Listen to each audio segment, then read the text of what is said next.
Welcome friends. This video is going to focus on shoulder stability. Our shoulders are one of the most mobile joints in our body, giving us the ability to reach up and grab for something, or reach out to the side, or pick something up off the floor. But this range of motion also makes them very vulnerable to injury. So I'm guessing a lot of you have felt shoulder pain at some point in your life. So this video is going to help us to gain greater understanding of our range of motion in our shoulders and the tools to build strength and stability and keep our shoulders healthy. So please grab a strap and a couple of blocks and we'll get started. Let's start in child's pose. Reach your arms forward and come up onto your fingertips so that your arms are active and you feel a real stretch from your shoulders all the way out through the tip of your fingers. Notice your breath moving in your back body, side body, and front body. And allow yourself to relax here, as well as keeping some activation in the arms. Now we're going to flip the palms up. So rotate your thumbs to the outside so your palms face up, giving you external rotation in your shoulders. Make sure to make any little micro adjustments if this isn't comfortable for you. Don't just sit there in pain or some type of discomfort. But just notice how tight your shoulders feel in this position, or how comfortable they feel. And flip your hands back, round your spine, come forward into tabletop. And stretch all the way back to child's pose again. On your inhale, round your spine forward into cat. And on your exhale, slink back into child's pose. So let your breath lead the way. Feel the movement of your spine. And keep the hands active. So hugging in towards each other. Now I'm going to show you from the back different ranges of motion that our shoulders can do. So there's an elevation when we lift our shoulders. There's a protraction when we spread the shoulders apart, a retraction, bringing the shoulder blades together, and a depression, pulling the shoulders down our back.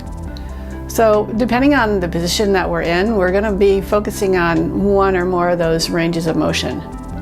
So just play with moving around, lifting the shoulders up, squeezing the shoulder blades together, lifting them up again, rounding the back, and lowering the shoulders down. So squeeze the shoulder blades together, lift up, spread the shoulder blades apart, and pull the shoulder blades down your back. One more time. Squeeze the shoulder blades, lift, open, and pull down. Now reach your arms over your head and notice that the shoulders naturally come up towards your ears.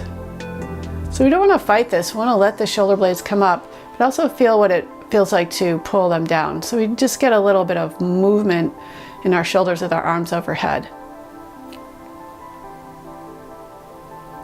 We'll make this a nice, gentle, easy movement, nothing too forced. But begin to become aware of the motion of your shoulders on your back.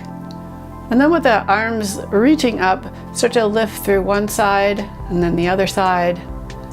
So you get a stretch all along your side body and each side that you're lifting up. Rotate your palms out to the side, and then we're going to internally and externally rotate the shoulders.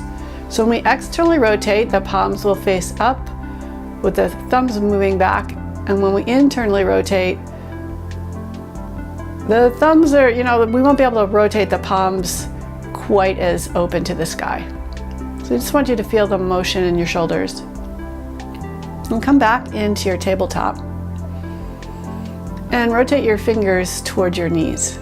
Start to rock back and forth in the direction of your fingers. Now, if your hands will not rotate all the way so that your fingers are facing your knees, just face your fingers out to the side and rock side to side. So we're focusing on stretching out the wrists. And then flip your hands with the palms facing up. And again, rock back and forth. Now you can do this one palm at a time facing up if this feels like too much on the top of your wrists. If you bring your fingers closer to your knees than what I'm showing here, it'll be less stretch. Now reach your right hand behind you, lift up and reach your left arm across.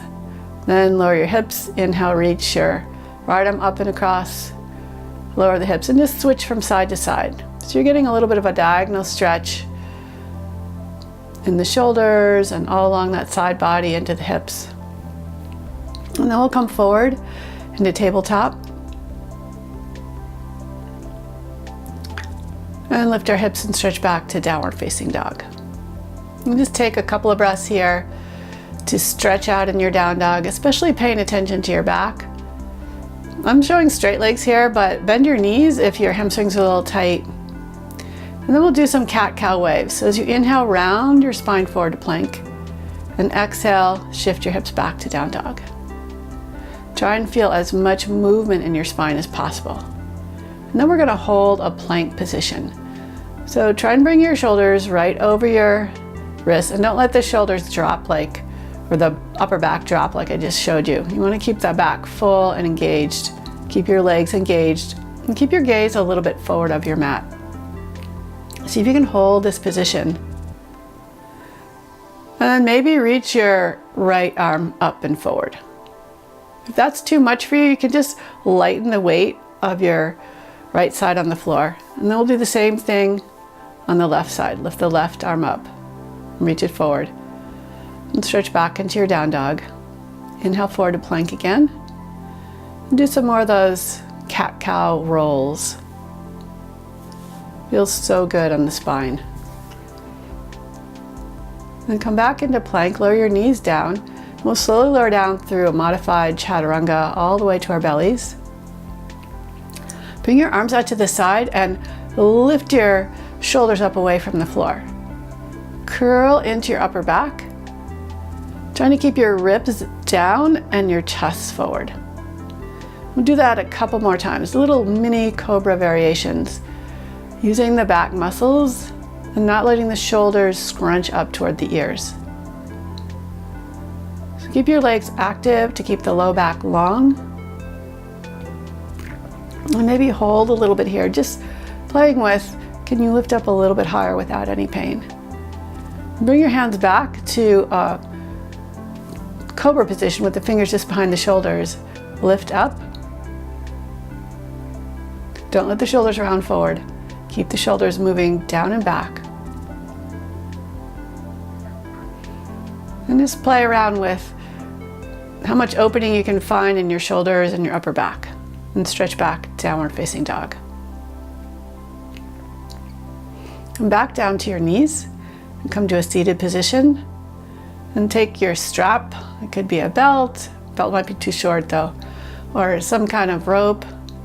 Lift the strap over your head with your arms in a V shape. And we're going to determine how wide the strap needs to be as you start to reach your hands behind you. And I had to lengthen the strap. You want to feel a stretch, but not like something that feels painful or like you could hurt your shoulders. So begin to lift and lower the strap forward, up and back. There's going to be a place when your hands are behind your head with this head, when your hands are behind your head with the strap, where it's going to feel extra tight. After doing this a few times, you may be able to shorten the strap, but don't be over concerned about the length of the strap. Be more concerned about how your shoulders feel so that you can get a nice stretch and you can move evenly without feeling like a lot of restriction or any pain at all. With practice, you'll find that the shoulders gradually gain a little more range of motion. So I'm continuing to play with, can I shorten the strap? It looks like for now I can. But sometimes you make it a little too short and then you know you have to back out again. Now reach your right arm off to the side so that you pull your left arm behind your head and then switch sides. And just take it nice and slow. Don't do any jerky movements or any forceful movements. Just play with that range of motion. Notice one side might be a little bit tighter than the other. So take time to modify and adjust like I just did. And it's really up to you to determine, all the different modifications that are available in just about any yoga pose. So now take your blocks and place them on the lowest height end to end. Bring your elbows to the center of the blocks, no wider than shoulder distance apart. Squeeze your elbows into each other. Walk your knees back and so that you have space for your chest to get a little lower to the ground. Keep those elbows hugging in to protect your shoulders. And if you feel any shoulder pain here, be sure to come out. You can pause the video and readjust. So we're going to do it again. And this time, if you want, you can bring the blocks up a little bit higher. This is going to be a deeper stretch. So you might want to keep the blocks at the same height. You can move your hands more back towards your neck or a little more forward towards the front of the mat. So you decide. Keep those elbows hugging in to keep some activation in the shoulders and let your chest reach down toward the floor. Now, if you want to go for the highest height, go for it. This isn't necessary, but when the blocks are at this high, they're less stable. So if you let your elbows go out to the side, the blocks are going to start to open apart. So keep those elbows hugging in. Let your chest sink toward the earth. And find a balance between the effort of hugging in and the softness of letting go. And this is what we're always trying to find balance in any pose. Effort and surrender. Compression and tension or extension. So walk forward.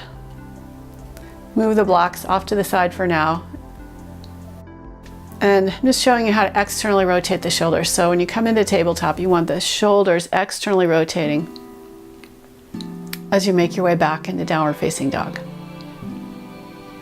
And then we're going to come to the outside edge of one foot. So in this case, it's the left foot for me. And lift your hips, stretch your top arm way out over your head. And you can reach your top arm in line with the bottom arm. So your arms are kind of forming a line. And then you can bend your elbow, reaching your arm behind your back. And we'll come back to kind of a modified down dog and switch sides. So I like to bend my knees to be able to get my foot a little flatter to the ground first, and then start to straighten the legs, lift your hips, reach your arm over your head. Just see if you can find some freedom in the shoulder joint. It's important to keep the shoulder of the bottom arm moving back onto your back. And you can bend your elbow, reach your arm behind your back to really open up the front of the shoulders and come back to downward facing dog. Bend your knees, rest back in child's pose.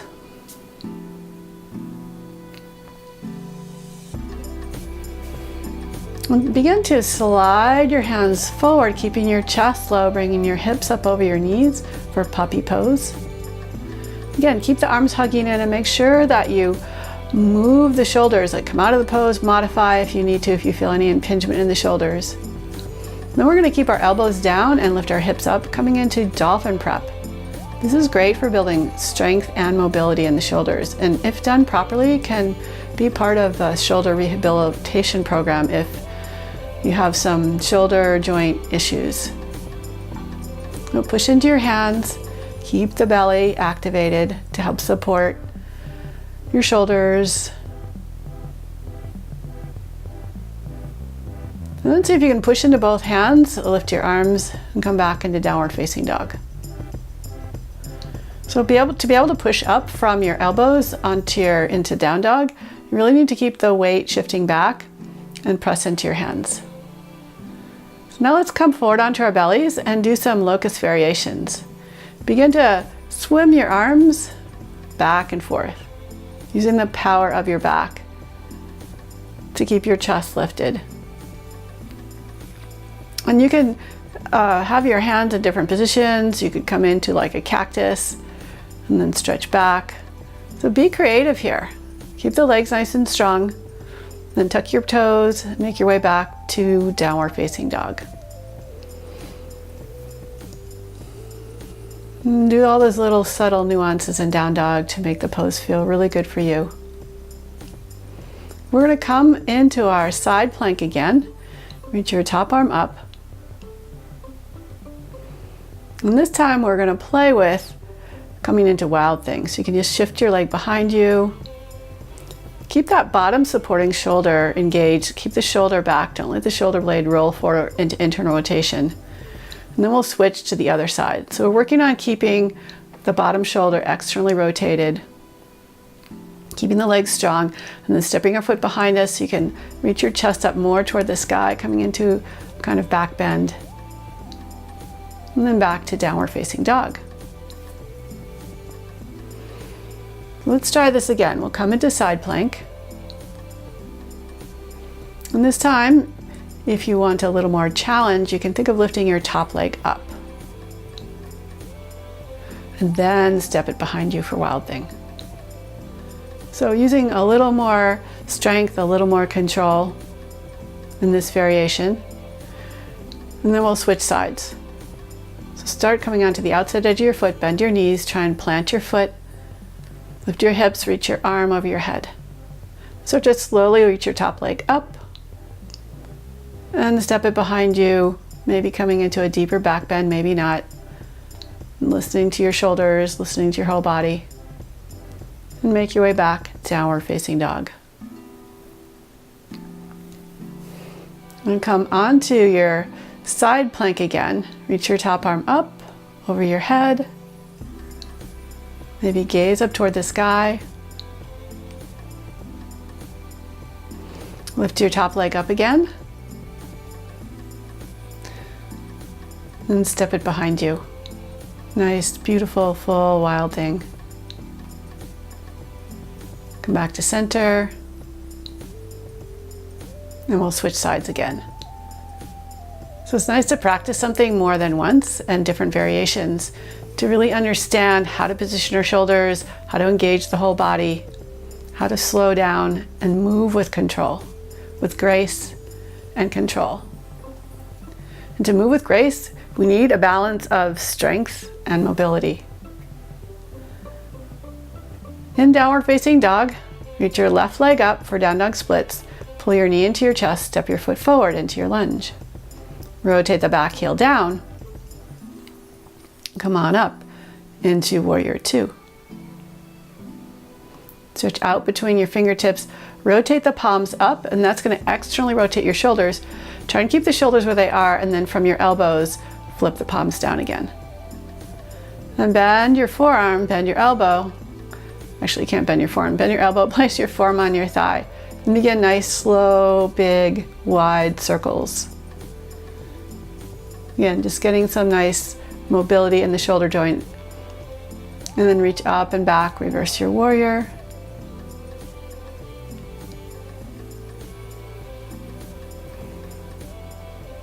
And come back through Warrior Two.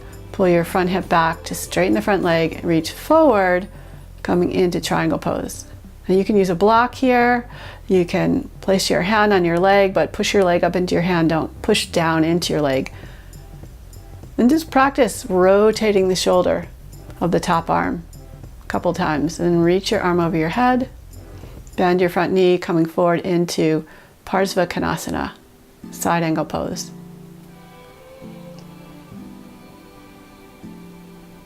Come on back up, Warrior Two. Reach up and back, reverse your warrior.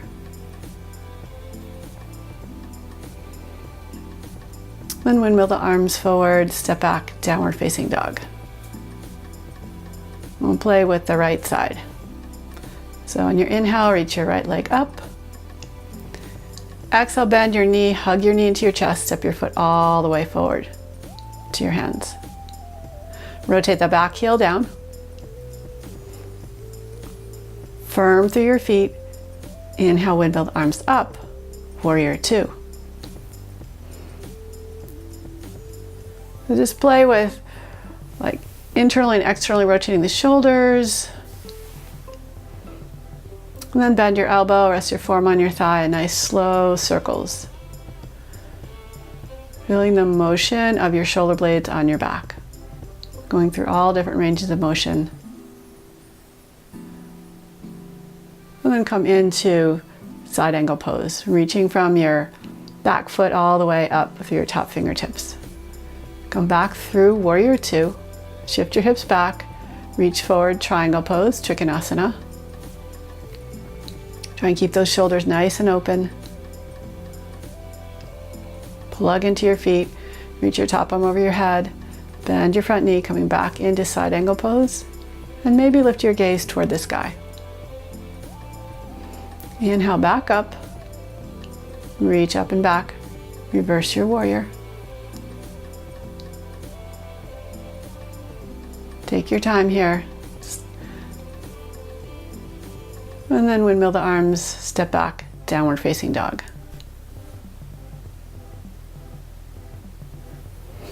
Pedal out the feet or do any movements in down dog to help you really settle into the pose. And look forward towards your hands, bend your knees, and either hop or step forward. And come into a squat. And if you want to play with crow pose here, feel free to do that or stay in your squat. So if you're coming into crow pose, shift your weight forward but keep your gaze forward. Use your core to keep the hips and the legs lifted. And bring your hands behind you. We're going to come into a reverse tabletop. So lift the shoulders up and press down into your hands, lift the hips up, press into your feet, squeeze your inner thighs together, and then start to lower your hips towards your heels. And depending on your shoulders, this might feel like a pretty nice stretch. If it doesn't feel good, then just bring your hips straight down or somewhere in between. And lower onto your backs.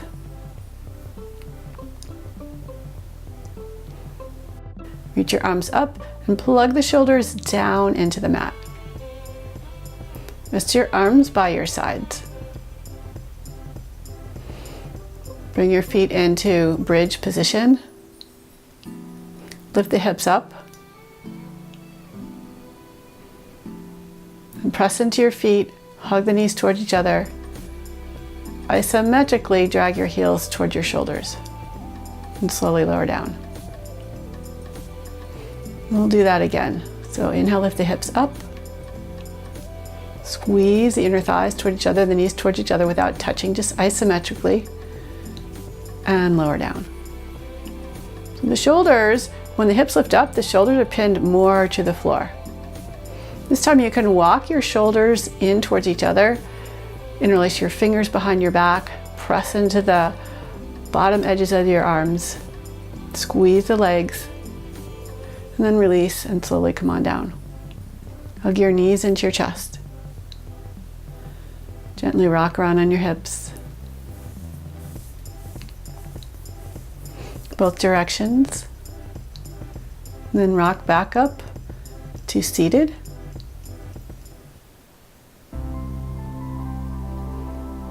Point your toes. Pull the shoulder blades back to lift the chest and see if you can lift your hips up with your legs straight. If this is too much for you, you can always come back to the bent leg version. So point your toes, squeeze the shoulder blades together, lift up through your hips, and the higher you can get your hips up and keep the shoulders open, the more likely your toes will actually touch the earth. So one more time, inhale, lift up. Exhale, lower.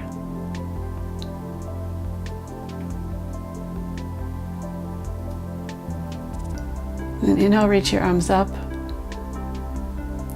Exhale, float the arms down.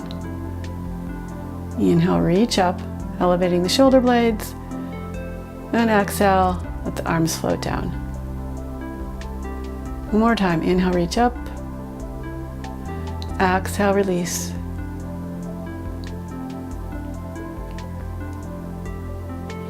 Come into a cross-legged position and cactus arms. So wrap your right arm underneath your left arm for eagle arms, and then exhale, open cactus. Then eagle arms with the left arm underneath. Exhale, open into your cactus. Inhale, wrap the arms, lift. Exhale, open. Inhale, eagle arms, lift. Exhale, open. And do it a couple more times, stretching out the back of the shoulders and then the front of the shoulders. So the eagle arms help to stretch out the back of the shoulders, cactus arms, more the front. And then gentle waves, stretching your arm, one arm at a time, over your head for a gentle side stretch, moving with your breath.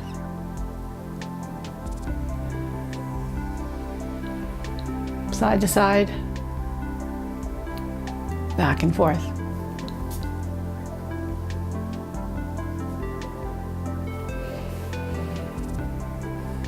And we'll come back onto our backs